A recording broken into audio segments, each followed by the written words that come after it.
James was asking, can you weld it somehow?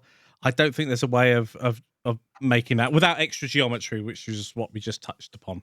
Or a shader. Or a shader, yeah.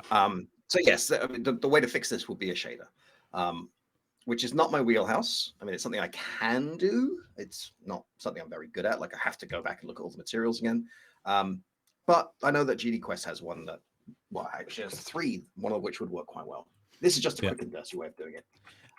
Yeah, when it comes to these streams, we're going to try our best not to be, not necessarily not to look at documentation, but we obviously want it to be somewhat entertaining for you guys watching. We'll go and look up things in documentation if we need it, but at the same time, well, it's useful, isn't it? If you're looking up documentation, it shows that we need to have a look at the documentation. I mean, certainly if I was doing a stream net right now on Blender Python, I don't know all the API calls, so I'm going to have to go and have a look at the stuff. But I'd try and prep that beforehand. Something we've got on all players, all NPCs, and all obstacles is the ability to set the material override to a different color. Now, I could just pick a bunch of materials, but I decided colors would be a lot quicker because I could just add and remove them. And because I'm using this color palette plugin, I have all the colors in my color palette here, so I can just pick the one I want. The obstacles would just pick randomly between them. The players and NPCs will use the player ID. So player 1 will always be the same color, and we could change the color here. But what I want to show you is the NPCs because we have the AI brain. Again, took some inspiration from GD Quest. I went to look at their state machine. I don't know if I'm going to rewrite it or not, but so far it's working great. So we have a brain, and it has our state machine, which is a new class we've made. That should actually be up there, shouldn't it? We've got a signal that I'm not currently using, but we can. And all it's doing is it's handling which state we're using. Its state is a node underneath. Sorry, I thought you were going to say something. I saw you waving. Oh yeah, everybody, Yang can see me. I was just laughing. Jelly has just come into the chat. Evening, Jelly.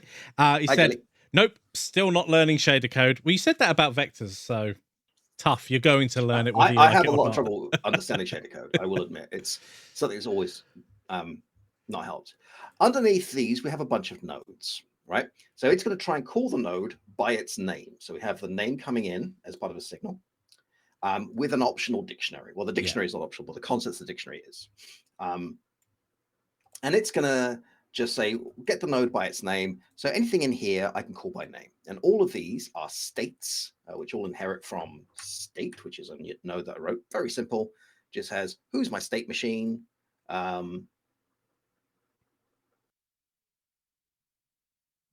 did I put that in there? I don't know.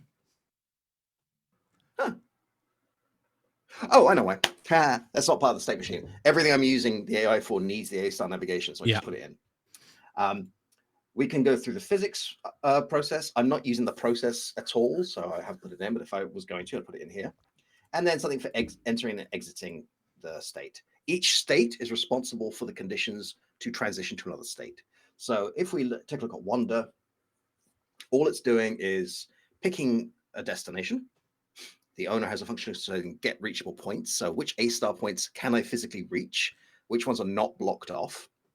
Obstacles and bombs will block them.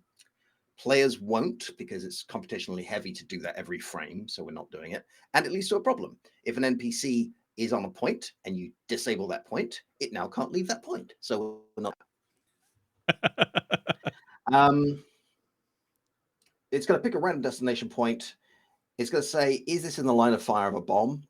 If it is, then run away from it. If not, go to your path.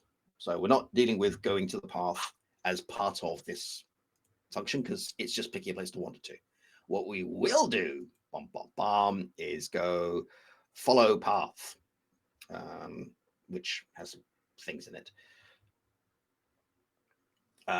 Basic error coding, all we're taking in is the destination. And if we have one, go there. If not, let me know, because that's the kind of bug that's really easy to miss. So get path destination. I'm just going to say, hey, A-star, what's the closest point to where I am? And what's the closest point to where I'm going?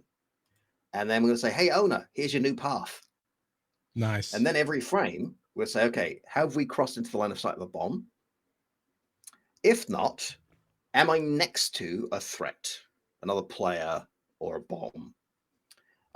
If not, sorry, this shouldn't be a player. This should just be a bomb. I can fix that later. If not, place a bomb. If not, move to the next point. And if everything else fails, just go to the idle state. What's the idle state, you say? It's a weird thing to say to yourself, but fine. It's just, if there's a wait time, add it. If not, use the default timer in idle, which is 1/4 of a second. And then I want you to wait. And after 1/4 of a second, are you in danger? Are there any power-ups here? No? Yep. All right, go for a wander. Right, so we're just transitioning that way. So you were talking about that earlier when we were just going through the AI in general. There was a reason, and I've completely forgotten it, why you had to add that wait timer in. There is a reason. Well, let's turn it on to 0.